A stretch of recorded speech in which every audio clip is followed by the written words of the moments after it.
I've got this elegant dovetailed blanket chest made from yellow pine, and it's got beautiful joinery with nails driven through each dovetail. And this chest has a high-class look, but almost no decoration. You would expect to see a little bit of inlay or at least some decorative moldings, but instead, all we get are plain beveled edges and a tiny little bead detail up here on the edge. And we've got hand-forged side handles along with factory-made hinges and a factory-made lock. And time has not been kind to this piece. The lid has an enormous crack in it, and the bottom boards have separated so badly you could drive a truck through them. My name's Rex, this is Furniture Forensics, and what the heck happened to this chest? Now, I can explain it to you, but first, you have to forget everything that you think you know about dovetails. Yes, these are cabinetry joints that you find in the most high-end furniture, but it's also a practical joint that just makes the most sense in certain situations. I mean, if you have two boards that you have to join at a right angle, you really can't do better than the dovetail. It's just the strongest and the most reliable. It especially helps when you have softwood construction, like yellow pine. The extra rigidity of that dovetail joint is going to make this inexpensive wood work a lot better. Dovetails also make the most sense when you consider what a linen chest was for. It was for protecting clothes, blankets, and other valuable things made out of cloth. And this was at a time before they had mothballs or other chemicals. The chest had to keep lice and vermin, everything, away from those valuable cloth items. The best way to do that is with these dovetail joints because they can be made so tightly. They make a mechanical seal that keeps out pests. Years ago, I made a similar 6-board linen chest using nailed construction, which is perfectly fine, but that nailed construction is more what somebody would have done for themselves. Someone who couldn't hire a furniture maker would have used that simple cross-grain cut nail construction for making a chest that was perfectly good, but not as good as this. The nicely executed dovetails on this chest don't mean that it was fancy, but they do mean that it was built by a professional. Looking closely at the joinery can tell us who built the chest and also who the customer was. These dovetails are practical, but also skillfully executed. I date this chest to around 1860, which means these dovetails have stayed together and stayed tight for 160 years. Not bad. And they have an excellent, neat, and regular appearance, but some interesting variation. Even the dovetails that are supposed to be the same size have differences in width, and all the angles are subtly different from one another. On top of that, every group of 5 pins has the center pin noticeably wider, visually much wider than the 2 on either end. When you take all of these details together, they start to give us a real picture of the craftsman, and we'll get back to that in just a second. But first, let's talk about the fact that the craftsman nailed through these dovetails all around the chest, all 4 corners. And brace yourself, this was actually common practice during this period. The reason is that dovetails can only come apart in one direction, but if you nail through them, then they can come apart in 0 directions. This is belt and suspenders construction that basically can't come apart. And it's a big reason these joints are still tight 160 years after they were made. And those nails serve another important function. The craftsman who built this owned either very few clamps or possibly none at all. And it's hard for us to wrap our brains around that because, you can't have enough clamps, right? Well, possibly this guy owned 0 clamps. So instead, he put together the case, definitely with an animal hide glue in the joints, but instead of clamping, he nailed through the tails and into the pinboard with very delicate cut nails. These are not like the wire nails you might be more familiar with today. Cut nails have a pronounced wedge shape. Not only do they wedge into the wood, but they also create a great deal of pressure in that joint. They would have basically taken the place of the clamps and allowed that joint to set up super tight. Once you understand that the joinery was meant to be practical, not showy, everything starts to fall into place, and you can make sense of other details like the inexpensive yellow pine construction and the fact that there isn't a stitch of decoration on the whole thing. When you take it as a whole, you realize that this chest was an exercise in cost cutting, and every detail about it was about making the piece at the lowest possible price. And I know, that's a bold claim, but it makes sense when you look inside the chest and consider the details. Like those yellow pine boards. These are full width, especially on the front and the back. Huge boards. Nobody has wood like this just sitting in the barn. Somebody went out to the sawmill and bought these big wide boards. Well, if they're buying wood anyway, why yellow pine? Because it's cheap to buy and fast and easy to work, which also reduces labor costs.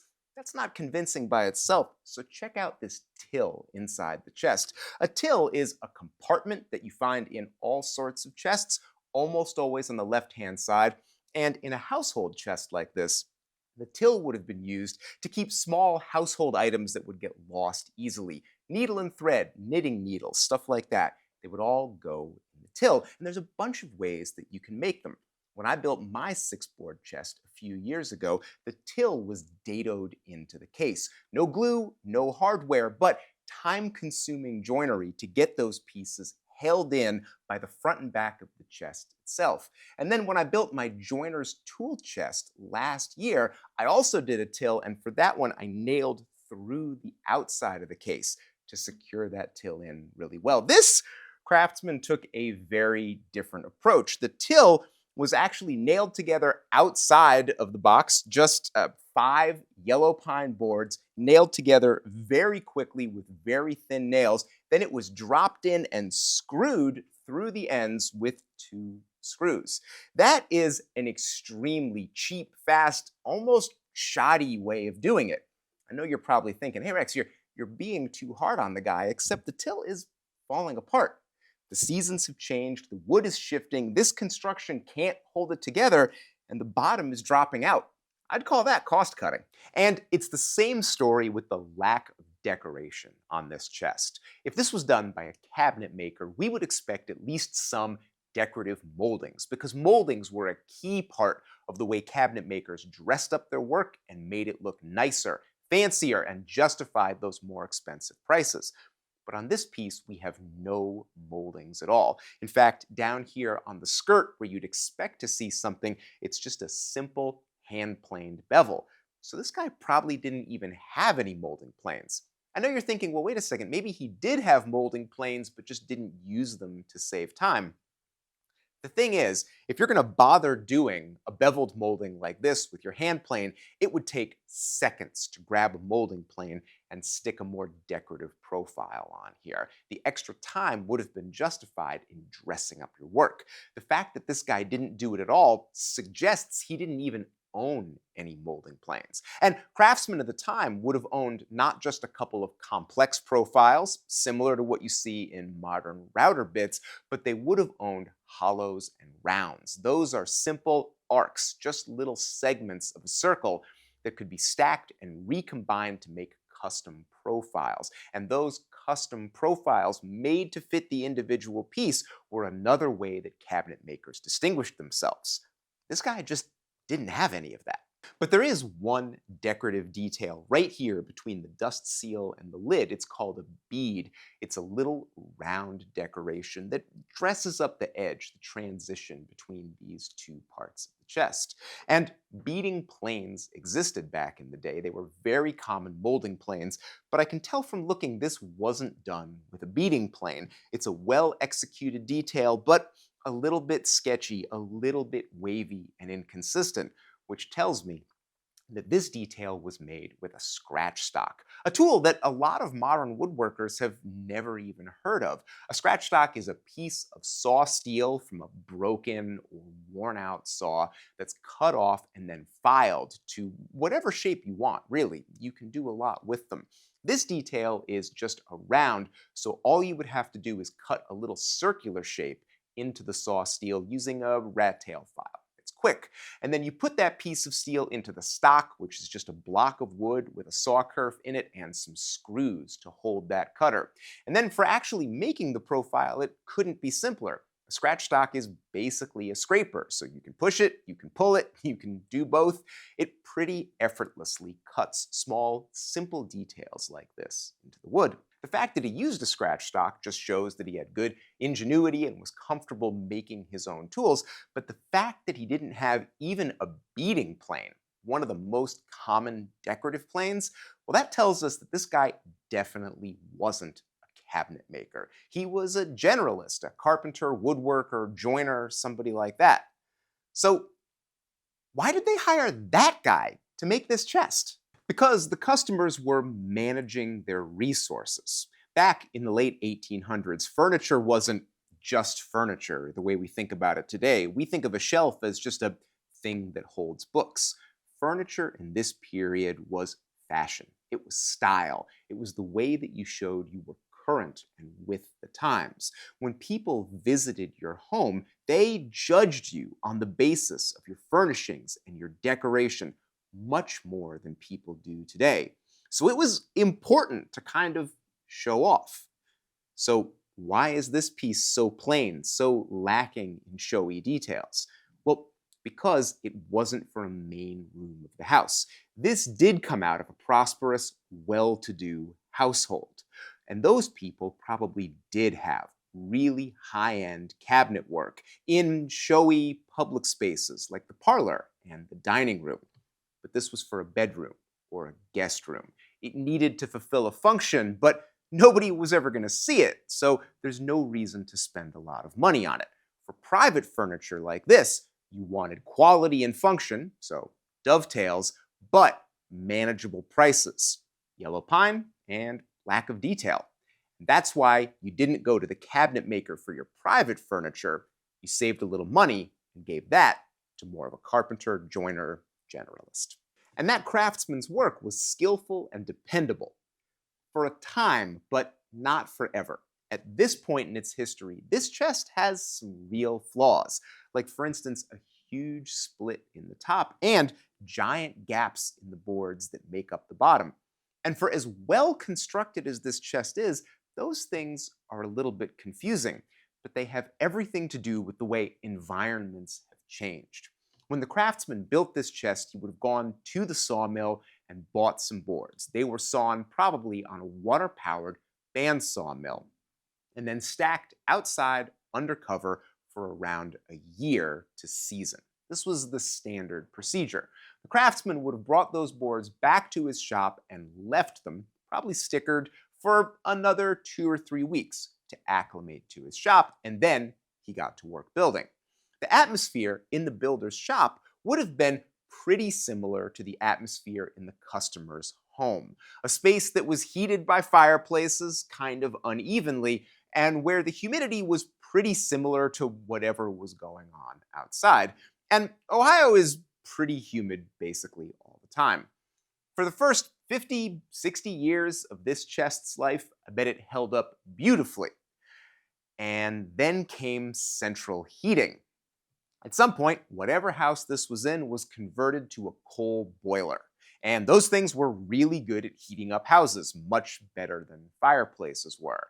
And then a little further on, maybe sometime in the 50s or 60s, they might have converted the house even to forced air. That's what happened in my house. It had a coal boiler that was switched over to hot air heat.